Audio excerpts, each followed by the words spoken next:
Run, river, run, run through the hills. Run, river, run to the sea. Run, river, run to your place beneath the sun. Run, river, run over me.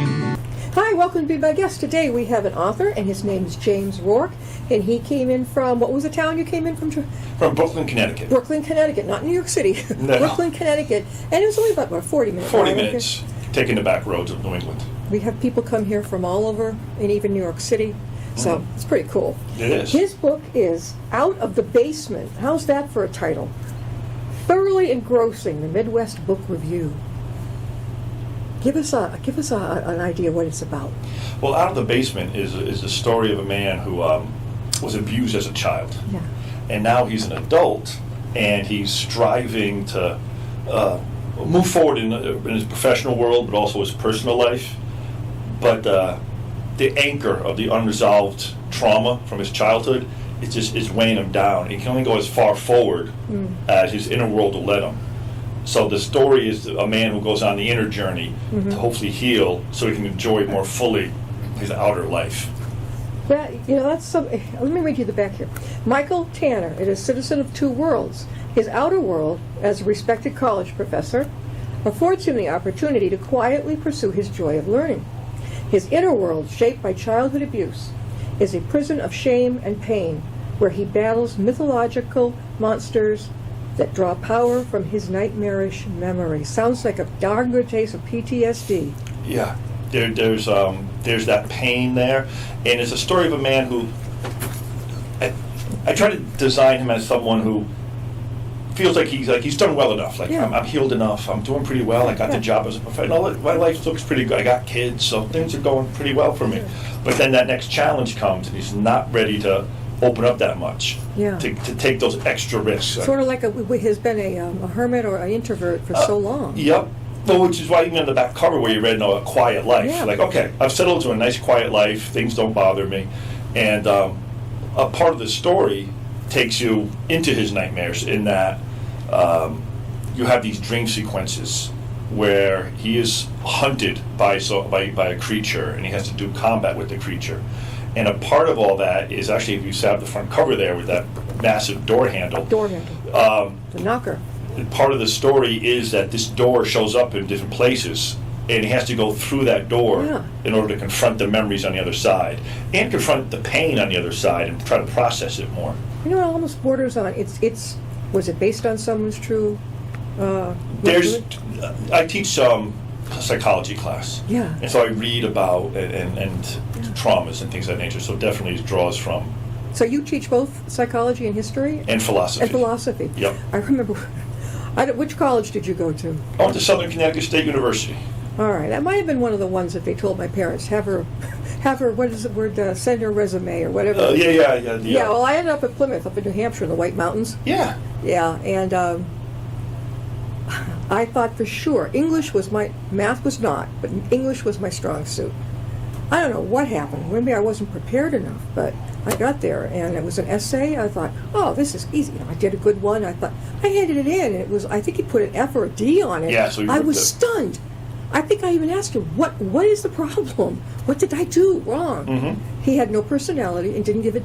Oh, he just flat. And then I took philosophy class. That was pretty interesting. Mm-hmm. It was an older teacher, kind of slow and methodical, and it kind of made sense to me. Yep. So did you study that in college?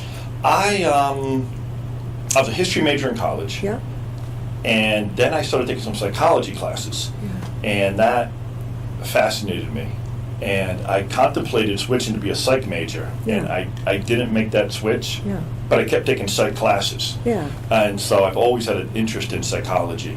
And I've been teaching psychology at NFA now for probably on and off for the past 15, 17 years. Wow. You're going to stick with it for a while? I will stick with teaching psychology as long as I'm allowed to. Do you think that you'd be able to have your own psychologist's office, that type of thing? I don't have a degree in psychology or a counseling degree. I've actually thought about going and getting one, but I've never done that. But it's an area of tremendous interest to me. Right. Which plays out in the book. Where did you get... Now, you got the idea from someone who had something similar, something you've read about. Did you have any idea that you would ever write this? Not until I started writing it. It just came. It came. I'll say this: I know we're adults, we're older, we know people. So I do know a couple people have been through some things, and so you heard their stories too. And I think, geez, no, people, no, and it's a quiet pain. And I guess I was like, yeah. And one of the things you hear people say sometimes is there's not that many resources for them. That's fictional. No, and I believe in the power of stories and the power of myths to kind of touch a wellspring in people that maybe that nonfiction article or that nonfiction book doesn't quite get to. And I believe in the healing power of art, if you will. Yeah. And I think part of my goal was to create something like that could help a friend, that could help someone who, or just, if not help, like, I'm not going to heal nobody, it's not that. Yeah. But just that thing, because you listen to that song, that helps you hold on a little longer. There's that line from that movie that makes you go, I can relate. I can relate, and it nourishes something inside of us, and I think that is also part of the inspiration. I want to deliver a little nourishment, if you will. I sense. Are you a child of the 60s and 70s? I was born in 1971. I just missed being a boomer. I did. Now, like that's over 64. So, all right. So you're a Gen Xer. I guess, yeah. I don't even know yes. You're right behind me. All right. Okay. All right. I wondered, what does your family think of this book? It's cool. My family, they liked it. They enjoyed it. Yeah. I've gotten feedback. My parents read it, and, Yeah. and they. I don't want to. Do they get it? Do they understand? You know, I don't want to pay. I think they were surprised. Yeah. Like wow. Like, geez, you really hit something that was. Out of the park. I'm captivated. Yeah. But not because you're my kid. Yeah. I'm captivated because, geez, this is a really good read. You know, like their parental bias got brushed aside, Yeah. and they ended up being just a Yeah. interested reader. Yeah. Which is great to hear. Yeah. It's very And they nice. didn't see it coming, did they? No. No. Do you think you didn't see it coming either? I started writing it, thinking about it, and obviously, in writing such a private, isolating thing, really. Yeah. So you start to contemplate it, and you go, okay, I can feel the story. You're starting to write down notes for it. Yeah. And if someone reads chapter 1 of the book, Yeah. it drops you into the middle of this kind of surreal nightmare that the main character is having. So Yeah. you start out in this surreal nightmare, and there's 6 lines in chapter 1. Mm-hmm. And someone was reading it that they wanted to try to amuse themselves. They could do this. There's 6 lines in chapter 1. Yeah. I had gone to a couple of colleagues and said, I'm thinking of starting this book. I want the first chapter to be somewhat heavy. Yeah. Which one of these 6 lines strikes you as the most downtrodden, that really sets it stage that this guy's not doing well? Yeah. And different people gave me feedback, this line, that line. I ended up including all 6. So Bruce Springsteen. So- all of them, right? So throughout chapter 1, there's a bunch of lines that I wrote that were they're in the text that were part of my Yeah. initial foray into this nightmare. Chapter 1, racing in the street, darkness on the edge of Oh, town. are you looking at the? Yeah, I'm looking at the suggested listening. Oh, part of the Listen to it when you're reading, Yeah, because part of the appeal of the book, or I think maybe it's the appeal of the book, is that the main character is an author, and he's written a book called Bruce and Buddha: How Ancient Wisdom and Modern Music Can Shape Your Life. And so to that end, I was going to have every chapter start with an epigraph from a song and an epigraph from a more philosophic position to kind of set the stage for the chapter. Yeah. But it was really hard to get lyrics. Yeah. Like to get permissions to use the lyrics. And so I was working with an editor, Heather, and I told Heather, I just can't get the permissions, they're too expensive, or I'm not getting any feedback at all, so we're just going to have to dump it. And Heather says to me, no, you can't dump it. I like that idea. So Heather suggested the suggested listening list. So every song that I was going to use now is included. This song is paired with chapter 1, like wine with a meal. Yeah. This song is paired with chapter 2, and so on and so forth. You've got look at all these Springsteen ones. The Promised Land, Badlands, Streets of Fire, Human Touch, Two Hearts. I mean, this is great. Yeah. Those. Jeez. Should somebody listen to them before they read the book or during or after? What do you think? Boy, I suppose it depends on your disposition. Yeah. I'd be inclined to tell someone to read the book first, Yeah. and then go back and listen to it if you're that invested. But that's an investment of time, but that's the way I would suggest it. But It starts off, let's see, that's chapter 2, morning meeting, but it starts off with a meditation on pain. there you go. This is that guy, boy. Yep, absolutely. One thoroughly broken down. Who is he that can repair the damage? That's by Frederick Douglass, My Bondage and My Freedom. How long did it take you to put this? Is a really intricate book. How long did it take you to do it? How long did it take me to do it?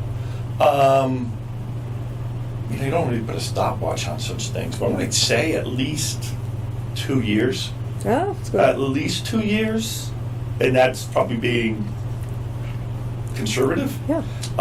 In the sculpting of it, the writing of it, then picking epigraphs and fitting them with the chapters the way I want them to fit well together. Yeah.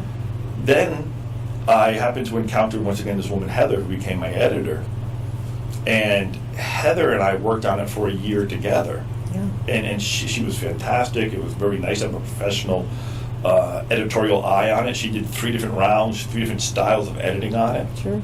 And then once I was comfortable with that, it was in the hands of Dark Frog, the publisher, and they had an in-house editor who then ran through it with me again. Dark Frog. Now, I thought you published this yourself. Dark Frog is kind of a One of those little independent press. There's a lot of them popping up. Yeah, and they did great work, as you tell me. They're the ones who designed the cover. Yeah. Oh, they did. They designed the cover. They did all the laying out of the book on the interior, which is fantastic. It's listed as a thriller. We really had trouble. Why?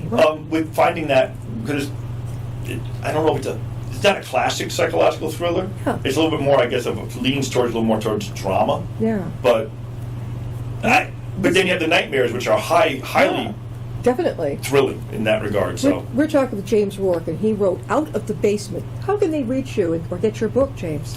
I have a website, James Rourke Author, and if you go there, there's a contact page. I do have an email address, which is jamesrourkeauthor at gmail.com. So there'll be 2 simple ways to get a hold of me. I have a Facebook page, and I have an Instagram. So those are also easy ways to find me and reach out to me. So if somebody wanted you to come and give a presentation, a book signing, how far out are you willing to go? Oh, I tend to think about it in terms of, because I'm a bit of a road runner. Oh, So good. if I put a tack on a map where I live in Brooklyn, Yeah. I'm more than happy to go like 3 hours in That's a great. circle around. That's great. We've had authors on here, other guests too, from, I think, every New England state. As far away as Maine. Yep. And then, of course, New York City, stage director, poet. I mean, hello, James Nicola. He's been on many times. He's like our resident poet. But some people are very willing to travel. Yeah, and I guess I would count myself as one of them. Yeah, well, that's good. Did you, at any time in high school or whatever, think you would write a book or want to? No, that was lost to me. I was younger when I first started thinking, I want to be a writer when I grow up. Yeah. That was like a 3rd or 4th grade thing. Yeah. And that disappeared for quite some time. And it didn't reappear until my late 20s, early 30s is when I started to contemplate writing again. Did you set out to be a teacher? Is that how when you went to college, you knew you were going to teach? I didn't know that. I knew I liked history. Yeah. I knew I liked history, and there's only so much of history you can do with a history major. I mean, your options are pretty limited. You want to work in a museum. Yeah. So that definitely put a guardrails on the direction I was going in. And at the time, I enjoyed coaching, like basketball. So if you teach, you have time in the afternoon to do the coaching. Sure. So that was it seemed like it fit nicely. Yeah. I no longer coach. I hope you have this book, Out of the Basement. I hope you have it over at the college. College where you teach, or is it high school? I teach at high school. High school. Yep. Philosophy at high school? I introduced and got accepted by my department in the school a class called P3, Philosophy, Psychology, and Pop Culture. And we use pop culture to help the students grasp and wrestle with philosophic and psychological theories. So that's a fun class, which kind of fits into... That's advanced. I wish they'd had that when I was in high school. I made a big mistake, though. I can understand we had to, if you wanted to go to college, which most of the kids did, back then, oh, you gotta go. Yeah. You're not cool. Nowadays, it's not that way. No. Darn. And I know, so it was, I don't know, I can't explain it, but it was something that you did, and then I didn't know. I went because the other girls were majoring in elementary education. But it hit me in college. I don't think I want to teach in a class full of 20, 30 kids. And then my roommate was an artist majoring in art. She was funky. Yep. I said, you know what, that looks like fun. And I changed it. After 2 years, I got bored. I said, what's this going to get me? I still do art now. Yeah. But I left there, went to a business school and all this, but you just don't know what's coming down the pike. No, and No. I teach and I enjoy it. Yeah. I'm in my 27th year, but this is the passion project. This is what gets, once again, back to my earlier statement about the soul getting nourished. Yeah. This is what really nourishes me in that regard. Is there going to be another one coming? I hope to have a dystopian novel called Stone Souls released in the late spring, early summer of 2022. Yeah. And I'm working on a fantasy novel called Lost Diamonds right now. Is the other one, the dystopian one, would you consider that sci-fi? It's sci-fi, it's science fiction, Yeah. but it's not very technical. No, Yeah. some science fiction gets very technical and into the science of the future. It's much more into the social and the human. Yeah. Because you've got construct. 2 coming up. I hope so. Where do you find the time? I don't know. It kind of happens. I tell people quite a bit that if you're going to write, people sometimes look, hey, how do you write a book? How do you find the time? Yeah. And I go, you force time. You bend your schedule, and you tell yourself at times, Yeah. all right, now it's time to write. Now it's time to have to sit down and actually do this. Do you do it like at night after you get home from teaching and all that? I don't get much writing done at home. When I get home, it's Kids? You got kids all around? I have kids, Yeah. and the home is for decompressing and all Yeah. that. But I will stay after school, Yeah. and I write there. I will go out and take a little writing pad with me, and I write when I'm out and about. So, but you just make yourself. You make yourself. You have to force yourself at times. Yeah, exactly. And I don't do it every day because I don't have that much time. Yeah. But do you ever, when things come to you, like first thing in the morning, or maybe when you're driving in a car, oh, I got to remember that. So maybe at a light, or when you're waking up, you go, I got to write that down. I got to remember that. Well, before you go to sleep. I do have a journal that I put thoughts into, Yeah. but I also, and this happens less frequently now. I'm getting better at putting things in a journal or using my phone and just start talking and recording it. But I also tend to keep receipts in my wallet, specifically to pull a receipt out and then write a note on it and then put it back in my wallet. I thought I was the only one doing that. No, there you go. I do that, but I got to Yeah. be careful because if it's a bank receipt, I'm like, oh, my balance. I just threw my balance out the window. I'll have to go and type in all the thing at the ATM. You do that too. Then after a time, I'll have like 5 or 7 or sometimes more receipts, Yeah. and I'll put them down. I will do this at home. I put it down on my kitchen table. Yeah. Just go, okay, I got to write these receipt thoughts now into my writing journal and see if they fit together or where they might fit with other things I've written. But yeah, receipts are great. Little slips of paper, Yeah. got them all the time. Or even if it's on a magazine and it comes to me at night, rip it off and write it down. Yeah. But really, again, James, how can they get a hold of your book? Out of the Basement. The book itself is available on Amazon and BarnesandNoblesOnline.com, and depending on where you are, there are local bookstores that either A, carry it, or B, can get it for you. For example, down in Westerly, Rhode Island, the Savoy bookstore. Have you been has down it. there? Have you been to I that have. one? It's a fantastic bookstore. It is. You haven't? I don't think you've been over to our big one out this way, Tatanook in Westboro. I did a signing at Tatanook. What'd you think? Oh, what a fantastic place. Okay, you got the gift of speech. So, but did they just kind of put you up front your first I time? did the sit down at the table and try to greet people as they come in. You are the perfect. There's a big room in the back. Yeah, it's beautiful. I've used it for my presentation, and I'm telling you, I sent a lot of my authors there. I'm like, okay, if they're very shy, all right, start out, sit at the desk, and Yep. that's okay. But I said, that big room is just calling your name. It is. It's nothing to be afraid of. No. Well, once again, one nice thing about being a teacher, and I've been in front of people for 27 years, Yeah. so you kind of get used to the idea of presenting, that's for sure, and being on the, quote, stage. Yeah. What do your kids think of your book? Have they read it yet, or are they too little? My kids, my children? Yeah. My oldest, my 24-year-old, has Oh, you read got a it. millennial, too. I am a 24-year-old Oh, yeah, okay. who has made me a grandfather.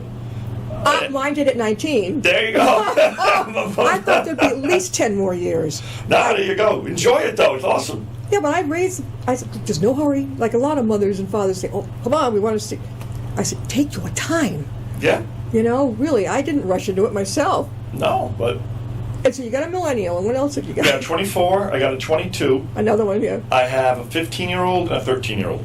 4 kids. 4 kids. All girls, boys? We've split them. 2 and 2. Two and Oh, two. you're lucky. Yeah. Oh, you got really lucky. Do any of them seem to have a writing instinct like you? My 22-year-old has an artistic instinct. He's a photographer. Okay. He likes taking pictures. He posts them online. Takes some really good shots. Yeah. So he definitely has the artistic spirit. How about your parents? Were any of them in your family talented like you are in writing? Writing? I'm not aware of them writing much. Yeah. But my mother, well, obviously it's a different generation. She wasn't posting pictures online, but she loves pictures, and she takes very nice pictures. And in fact, one of the things she did was she would take pictures and make little greeting cards out of them. Oh, Take cool. take pictures of the woods, streams, Yeah. make greeting cards, and when I use them and give them to people tend to go, "Wow, it's a great picture. Where'd that come from?" Yeah. That's my mom's eye. So Is she still doing it? no, she doesn't take so much photography anymore. Okay. Yeah. But your mom and dad are still with us. Oh yes, they're still with us. You're yeah. lucky. Yeah, mine Yes. passed a long time, way too early. My father actually collapsed being her caretaker. Mm-hmm.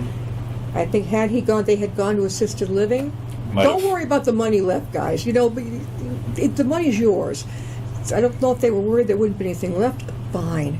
If they'd gone into that, but he was going to rule the ship there. Yep. And he died a year and a half before she did, which is unusual. And he was a caregiver. My dad. Yeah. And in his side, they live into their 90s. Wow. Yeah. So let that be a lesson to a lot of the caregivers out there. He just collapsed. He fell in the driveway and never came home again. No,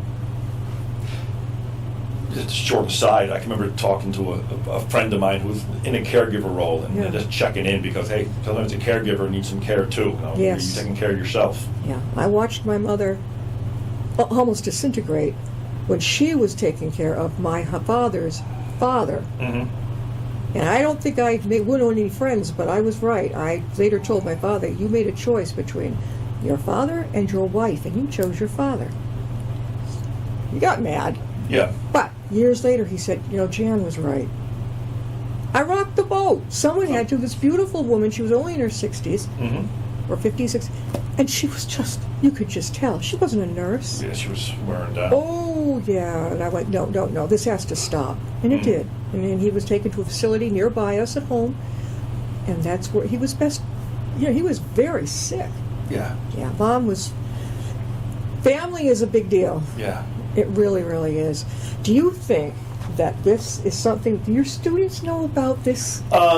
They do.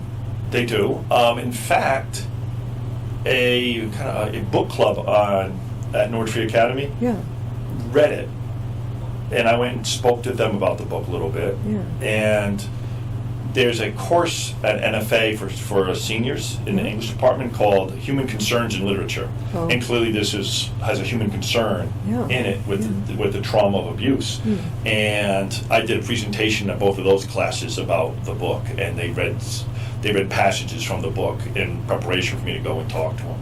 So there are people at NFA who have Is read. that where you teach? I teach at NFA, yes. That's a private high school? No, it's a strange mix of private and public. That's interesting. Tax dollars pay for the kids to go there, so in that regard, it's very public. Yeah. But it doesn't have a board of ed; it has a board of trustees, which is more private. Oh. So it's like a mix of the two. I don't think, Northfield. What's that? Was it called Northfield? Norwich. Norwich Free Academy. Isn't there a Norwich College? That's in Norwich, Vermont. Oh, no, okay. Yeah. Yep. No, but there is. There's a Norwich. You can't get there from here. No, you're going in two different directions. It's going to be hard to do. Is that close to where you live, or do you have to commute a lot to get there? I'm good. It's 25 Oh, minutes. yeah, that's good, yeah. Jump on 395 South and We've been talking with James Rourke, and what a book. There'll be a copy downstairs, so if you're coming over to the Upton Library, Out of the Basement. What made you, that is the most interesting title, what made you suggest that? well, I mean, there's the literal concept of it, which is that's where the main character was abused. Yep. So he's trying to get out of the basement. And there's the metaphoric idea that he's trying to rise up.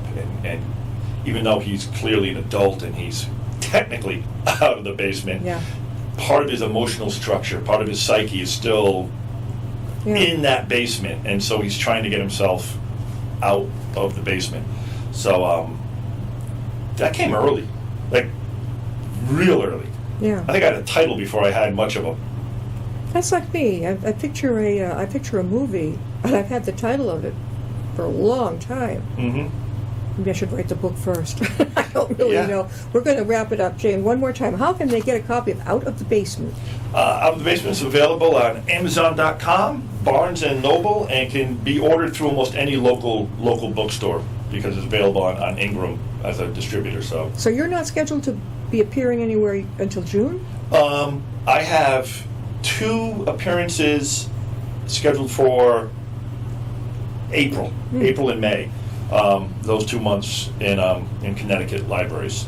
And I Yeah. hope to add more to the list as. Yes. We're going to get you out there. There are a lot of places that are opening up now. And that's part of the challenge. You're waiting for people to crack those doors for That's right. And I tell my authors, they say, well, why would I bother contacting them yet? Oh, keep trying. I said, you know what? Once you get your name on that hot list, you could be first or second or third. Yep.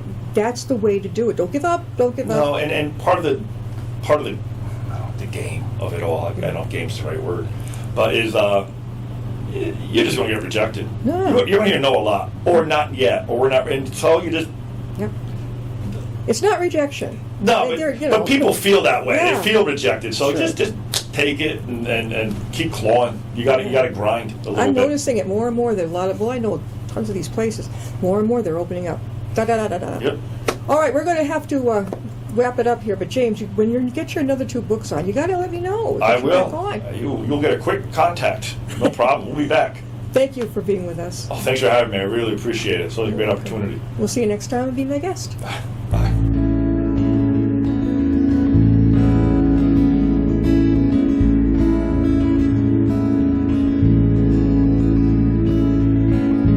Riding on a shooting star, heading out toward a dream. Tomorrow's even closer than it seems.